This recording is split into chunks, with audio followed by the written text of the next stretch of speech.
Uh, I guess the title would have made it clear to you that today we are going to start with the chapter The Lost Child. This is the first chapter of your book Moments, and uh, again, I would start with the same thing. Like, what is the significance of The Lost Child? The title. What is the significance of the title?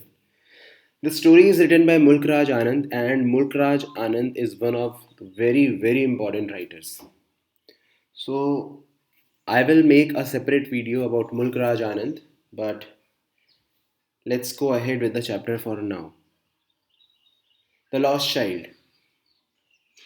There is an article lost means that you have completely you are not aware about anything about your surroundings, and child is a small child. So the title makes it clear that are we talking about a child who is lost? So different questions arise in our mind, like how did the child lost? Who was the child? What was the name of the child? Where was he lost? So title itself, like multiple things, the complete story, it surrounds itself around the title. Title becomes the main theme of the chapter.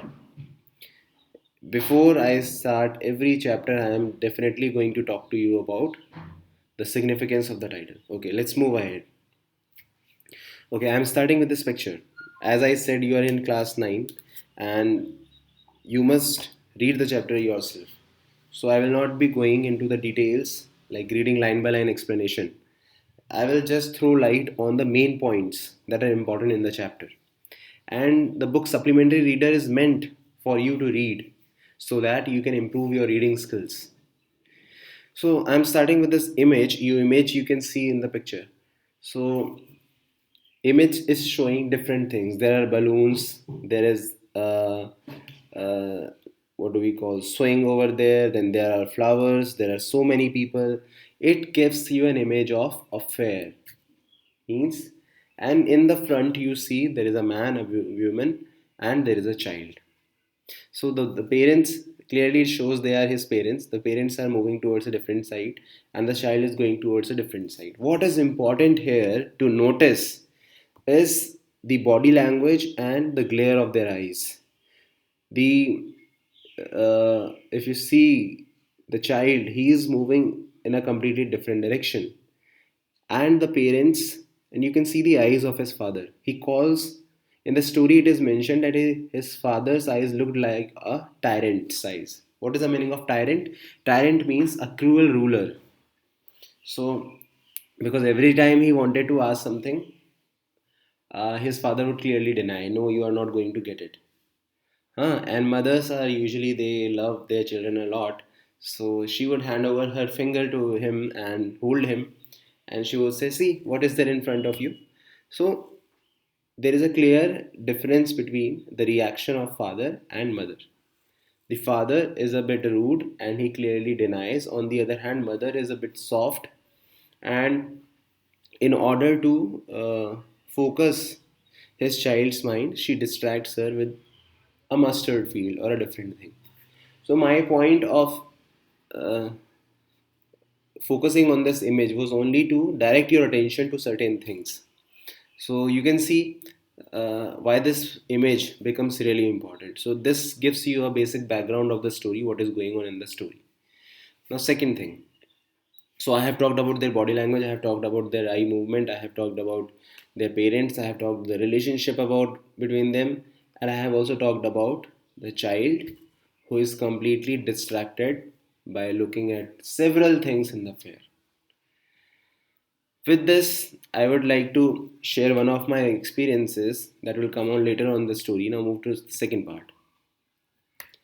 I want that toy, he pleaded. I want that Burfi, he slowly murmured.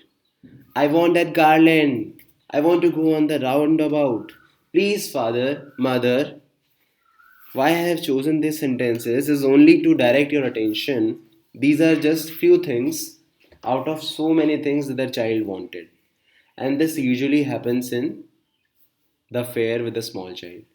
Don't read this story as a class 9 child. Read it as a small child studying in 5th or 6th. who is fascinated by so many things that are present in the fair. So read it as a small child, only then you will be better understanding this story. I remember when I was a small child, I used to accompany my mother. I used to be I used to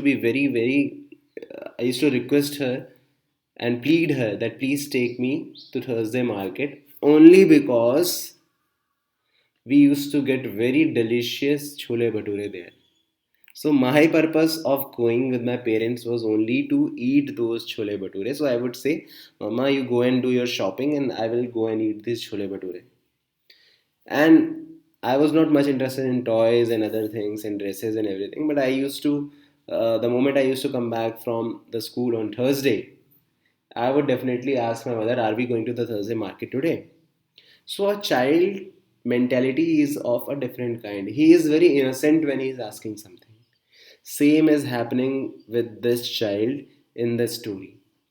Again, I am telling you, you need to read the story because these are only few things that distracted the child's attention.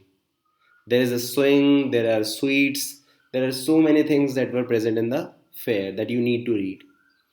So,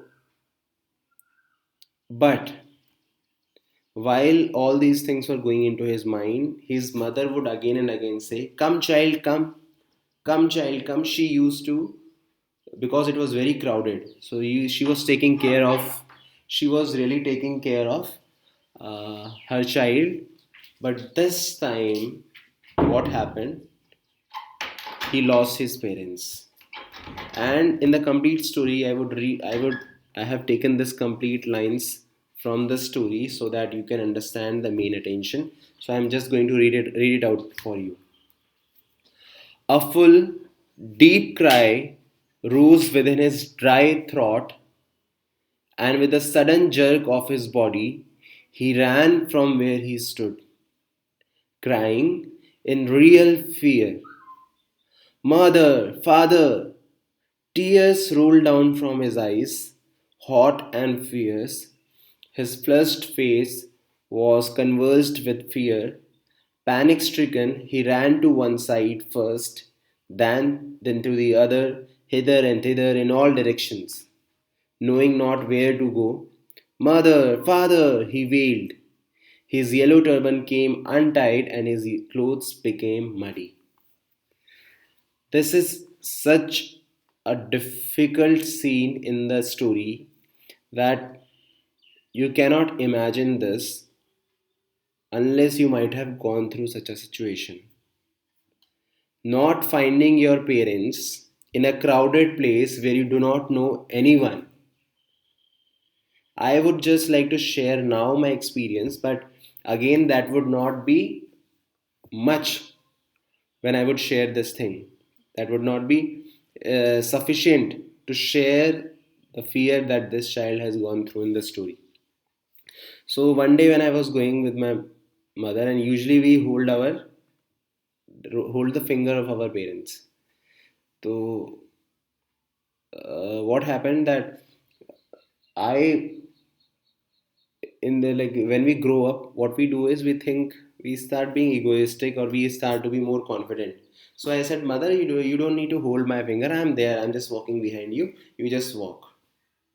In children, it usually happens. We try to be self-dependent, and then uh, unless we fall into some kind of danger, we don't realize that we should always listen to our elders.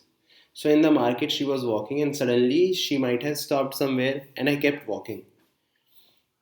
So I kept walking, and then I stopped one person. She was another woman, and I thought her to be my mom. And then when I said, Mom, where are you going? She looked back, and then I felt, oh shit, where is my mother? So I went back. I started searching for my mother. Luckily, got my mother back in around 1 minute. But that market used to be very crowded. So luckily, I knew my address and how to return back to my home. But still, that 1 minute of fear that went into my body and nerves, like where I lost my mother, was sufficient to scare me out that in the future I'm not going to leave my mother, like not I will not be requesting my mother not to hold my hand. In the future I will definitely take care of this and move with my mother only and hold her finger or hand. At that time as a child I thought so. So this part of the story is most important part of the story according to me, because this is how you feel as a child when you lose your mother and father in such a place. He ran quickly again, this time to a shrine to which people seemed to be crowding. Every little inch of space here was congested with men. But he ran through people's legs, his little sob lingering, mother, father, near the entrance to the temple. However, the crowd became very thick. Men jostled each other, heavy men with flashing eyes, murderous eyes, and hefty shoulders. The poor child struggled to thrust a way between their feet, but knocked to and fro by their brutal movements. He might have been trampled underfoot had he not shrieked at the highest pitch of his voice. Father, mother, a man in the surging crowd heard his cry and, stooping with great difficulty, lifted him up in his arms. So he was moving everywhere in the fair. He tried his every bit to find out his mother and father, and every man felt to him like a murderer. You can see this line, flashing murderous eyes and hefty shoulders. So he was trying hard to get back his mother and father, and suddenly a man from the crowd, he heard his cry that a child is crying, and somehow he came to him to try to calm him down. Now this man again is a very important character, and this will give you a true reflection of the story, what the story wants to convey. This man now offered every other thing that the child was requesting to his parents. वो हर request जो उस child ने अपने father और mother से की, वो हर चीज़ से मिलने को वो इंसान दे रहा था, सिर्फ इसलिए कि वो बच्चा चुप हो जाए, जस्ट टू काम him down. He offered him the sweets, he offered him the garland of flowers, he offered him the swing, merry-go-round, everything he offered him. But the child had only one thing to say. Like, I'll just read out this paragraph. How did you get there, child? Whose baby are you? The man asked as he steered clear of the mast. The child wept more bitterly than ever now and only cried, I want my mother, I want my father. This was the only thing that was left on his tongue. I want my mother, I want my father. And again, the second picture of the story becomes really important. He has everything around him. This man is offering everything to the child.